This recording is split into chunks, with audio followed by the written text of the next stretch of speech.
السلام ورحمة الله. أبو زين. نعم. ما يجي نكاك في موريا. ها نجي نكاك ولا ها. فنقول إن موريا يلا. nga ila audio ngolo moy njakal tabake because nyimbuka bo mol da kono na manki morolti wala sabu mbe nyinin kakane rek ani bonga mi fara foku kana mi fara nga mol bana mi nga mol fa ni fa nga mo to kan nga kitabo fa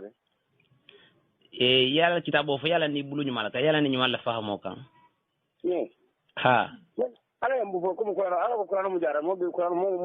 ko kinya ka ko de ja foye dalilo sotole ka fo moye ñin nafile sifa ke min be den di ñin ko wala dalilo soto je kende ke so ha mo ci qur'an ka nafile kende ke yara se ko ñumale bulo kon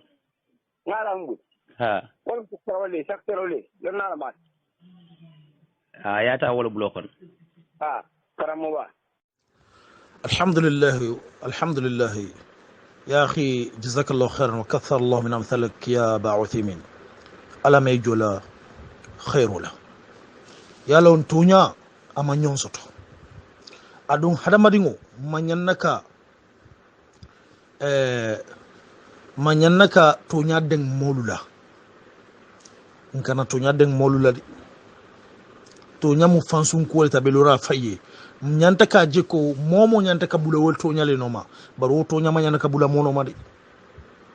ala ko wala ittaba al haqq ahwaahum lafasadat as-samawati wal ard wa man fihin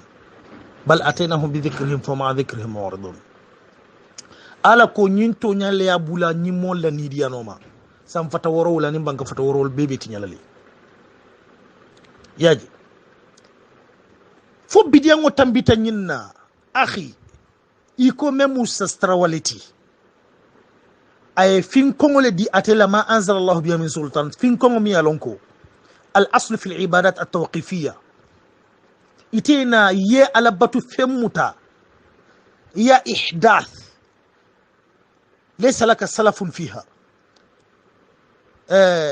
muad ibn jabal حذيفة بن يمان أكو كل عبادة لم يتعبد بها أصحاب رسول الله صلى الله عليه وسلم فلا تتعبدوا بها على بتو سيفا وسيفا نينكي للصحابي والما على بتو نو على بتو سيفا لا الكنا على بتو نو على بتو سيفا لا ياجي إمي راكو تنك تمالا منا مول بجامع وكنا يا على بتو سيفا دو كرييت يا إحداث كفوكو كبروا كذا هللوا كذا فعبد الله بن مسعود ناتا أكو أنتم أهدى من أصحاب رسول الله صلى الله عليه وسلم أم أنكم تفتحون باب الضلال إيكايكو ما نريد إلا الخير أكويكو كم من مريد الخير لم يصبه